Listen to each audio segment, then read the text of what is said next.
Thank you very much. Great being here. Thanks a lot for the invitation. What I'm going to talk about is going to be joint work with Luca Fontanelli. It's going to be about AI, intangibles, and productivity. I'm going to take a microeconomic perspective. The usual disclaimer is on the slides. These are my personal views despite the logo. So let me start. I'm not going to spend too many words about convincing you about the potential of AI. We've talked a lot about this today. We know AI is transformative. It's rapidly transforming the economic landscape. It's often considered a general purpose technologies whose applications can improve the productivity of adopters. However, despite emerging, there is still probably little empirical work that have comprehensively analyzed at the microeconomic level patterns of AI diffusion and its impacts among firms at the international level, so in a cross-country perspective. What I'm going to try and do today in this presentation is to provide some empirical evidence aimed at drawing a portrait of AI adopters across countries. This is the title of one of the papers that underlies this presentation. And we are going to do that by pioneering a distributed microdata approach. You're going to see how that works, leveraging microdata across countries, across actually 11 countries, based on a common statistical code. And then in the second part of the presentation, what I'm going to do is going to zoom in on one country for which we have more detailed data, which is France, which is going to allow us to distinguish between two different types of AI adopters, those that buy AI from external providers vis-a-vis those that develop artificial intelligence in-house, and we're going to see that these relevant implications for the productivity returns. So let me start very briefly by providing some hints about what the literature has been doing so far. This is just some references to the microeconomic literature that typically uses at least 3 different sources of microdata to assess the characteristics of AI adopters and its links with productivity. One of these is going to be firm-level surveys. This is the source that we are going to use in the papers I'm going to talk about today. There are some references up here, including a number of papers focusing on the United States. This is actually for the country for which there is most evidence among the different sources, as well as a number of country-specific studies, including the work by Philippe and Simon on France. The second source of data is going to be online job postings that instead of asking firms whether they use AI or not, is going to focus on whether there is a demand for AI-related skills. And here are a number of papers that take this approach, while a complementary approach focuses more on innovation, on AI innovation, looking at patent data. Again, a number of references, including our own work, I'm maybe going to touch upon at the very end of the presentation. Overall, I'm going to just say that especially focusing on the links between the use of AI and productivity, at a firm level, there is some sort of ambiguous findings, because on the one hand, there is the literature on generative AI, which is based on workers and typically based on experiments, that typically finds strong, significant positive effects.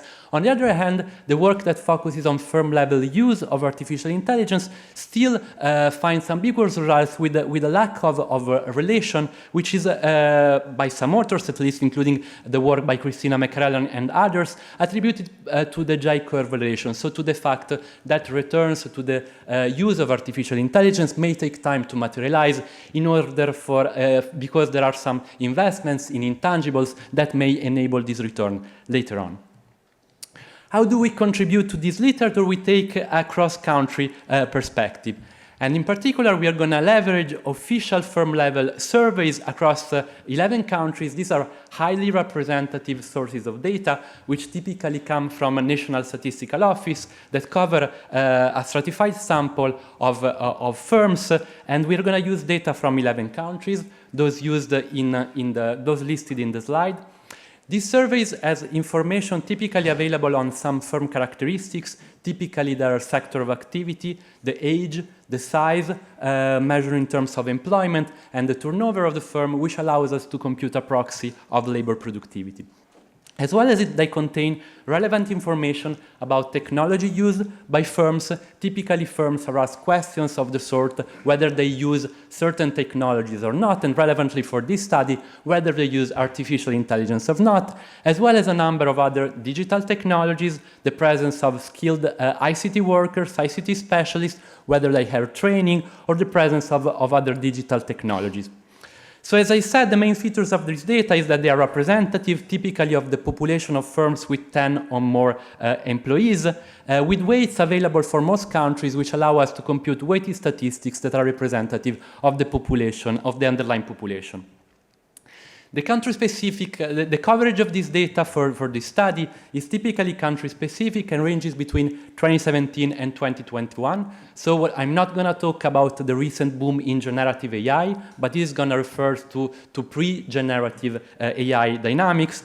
And the definition of artificial intelligence has some variability across countries, although most of the European countries rely on a harmonized definition. So what we have been doing in this project, we have been taking a distributed microdata approach, where we have developed a statistical code at the OECD, which is developed internally and then is distributed to a network of experts in statistical offices, in research institutions, in academia, which have access to the underlying confidential microdata of the ICT and firm-level surveys.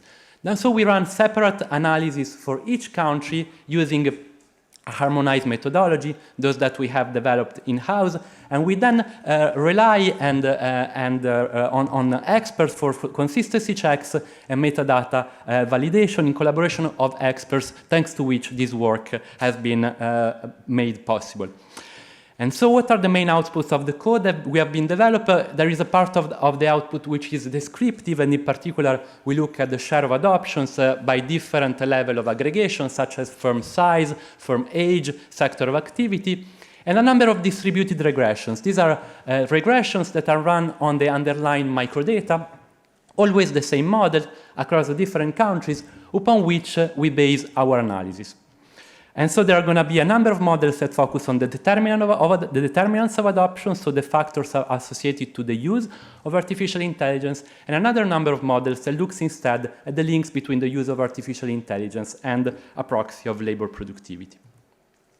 So let me start with some evidence. First, starting from descriptive statistics, I'm not going to have time to present many of those, but what we see, and we see this in the slide, that descriptively, large firms' shares of AI users are highest among the largest firms, and you see this on the figures. In particular, the largest bubble at the top right highlights that for all the countries for which we have data, the highest share of AI users is among firms which have more than 250 employees.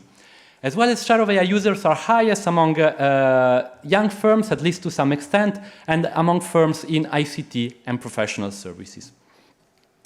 I'm going to move directly to the regressions that allow us to control for some confounding factors and compositional effects.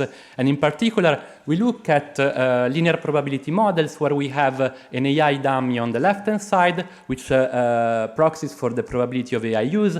And on the right-hand side, we control for dummies related to the size of the firm, to the age of the firm, as well as fixed effects controlling for the industry composition, as well as for time, where we have data for multiple countries.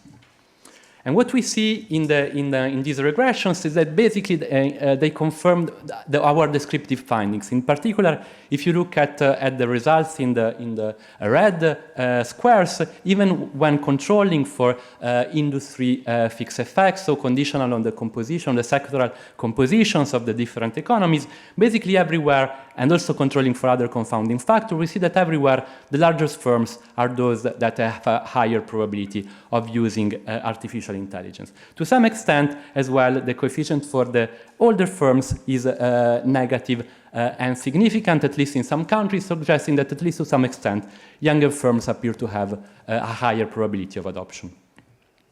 Then what we do is we extend this model by not only focusing on age and size, but we augment the model by including a number of factors that we can observe that proxy for the digital capabilities of firms and workers. And in particular, also due to data availability, we are going to look at the role of digital infrastructure, proxied, for instance, by the presence of ultra-fast broadband, of digital and innovative capabilities, proxied by the use by firms of other digital technologies, and the role of human capital, proxied by the presence of ICT specialists or of ICT training to employees, as well as for one country to internationalization. The availability of these proxies actually varies across countries, as you see this in the results, but what is relevant is that across the board, for most of these proxies, we see positive and statistically significant coefficients, especially when it comes to the role of other digital technologies, which are one of our proxies for digital capabilities of firms, as well as the role of ICT specialists, which is our proxy for specialized human capital, suggesting an important role of these confounding factors that are often related to intangibles and to the digital capabilities of firms and workers for the adoption of artificial intelligence by firms. What we do next is we explore the link between the use of artificial intelligence and productivity. And we estimate a simple model, a simple OLS regression, where we have our proxy of labor productivity on the left-hand side, and our main explanatory variable is the AI dummy on the right-hand side, controlling for the same set of factors I've been mentioning, so for role of firm size, firm age, industry fixed effects, as well as year fixed effect whenever we have more than 1 year. And what we see, I'm not showing the results, but we can see them in the appendix just to simplify the visualization. Basically, what we see is that AI users tend to be more productive than other firms, and you see this in the first column of the table. Across most of the countries, we see a positive link between the use of AI and productivity. But however, these productivity premia do not seem to reflect the use of artificial intelligence alone. In fact, when we control for these factors that I was mentioning, the digital capabilities of firms and workers that we label complementary assets in the table, we see that the productivity premia appear to significantly reduce and often disappear when accounting for those factors. And this suggests that productivity advantages are likely related to the selection of more digital and more competitive firms into the use of artificial intelligence, at least to a large extent. What we do next, so this was a little bit a few minutes summary of the international evidence. What we do next in a complementary paper, we zoom in on France, a country for which we have more detailed data that allow us to do additional analysis. And in particular, here we use the French ICT survey for 2019, survey which includes about 9,000 firms. The variables are similar, as I just said. The key variable is this variable that is an AI variable, where firms are asked whether they use AI or not, as well as there is information about the use of other IT assets, and we also do weighted estimation. But for France, we are able to match this data with balance sheet data to look at more in detail and firm financials, and in particular, we have available a time series which allow us to do additional exercises. This allows us to compute a more precise proxy of labor productivity, as well as to compute multi-factor productivity. What is important in the French data is that we have information, and we leverage information distinguishing whether firms are developing in-house artificial intelligence, and we call these AI developers, and vis-a-vis those that buy artificial intelligence systems for external providers, and we call these AI buyers. And from the adoption regressions, these are coefficients, these are the marginal effects from probability regressions. We see again that AI users are larger than other firms by looking at the employment coefficients, and the IT assets mediate the AI size relation, but this is not the case for AI developers, which you see in the right-hand side of the table, which tend to be also younger than other firms. Overall, we see again, as in the cross-country findings, a critical role of IT assets, but when we focus on AI developers, we see, probably not unexpectedly, that they tend to leverage a more specialized human capital, proxied by the presence of ICT specialists, which has a statistically significant coefficient. Then we move to the productivity regressions, where we are able to control for more factors, and in particular for a proxy of productivity at a time in which the use of artificial intelligence were highly unlikely to further control for selection, and we use the use of artificial intelligence for productivity at a time in which the use of artificial intelligence was unlikely, and we use initial log productivity in 2011, or in the first year for which the information is available at the firm level. What does these findings tell us? Again, that once we account for the complementary factors for the digital capabilities of firms and workers, in the broad sample, there is not a statistically significant coefficient of AI use. But when you focus on AI buyers vis-a-vis AI developers, we see that the AI developers experience productivity returns beyond selection. The coefficient remains positive and significant even after accounting for all the factors that I was telling you about, even after accounting for productivity at a time in which the use of artificial intelligence was highly unlikely. And this does not come only from the ICT sector, because in sectoral regression, we see that this comes also from other sectors of the economy, suggesting that there might be some sort of role of artificial intelligence for developers beyond the selection dynamics that we have seen for other AI users. And we do a number of other tests to corroborate these hypotheses. We further account for endogeneity using an endogenous treatment model that is aimed to further correct for self-selection into treatment and we use, this is similar to an IV specification, but let's say, since the treatment variable is a binary variable, this is probably a more appropriate choice, and this again confirms that for AI developers, there is a positive and significant coefficient, even after accounting for selection in another way.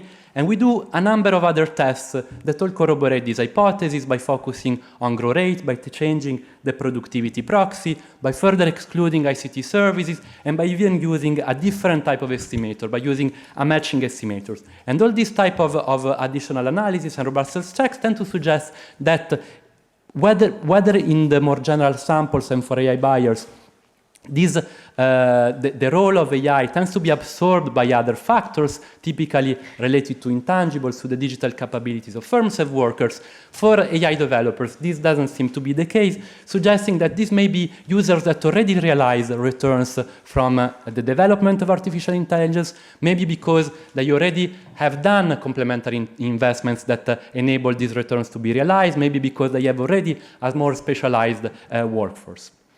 So this is just to conclude my presentation. I just wanted to mention that these couple of papers are part of a much broader work stream that we have been doing with my colleagues at the OECD and with my co-authors in universities and in other institutions about the role of AI and its implications.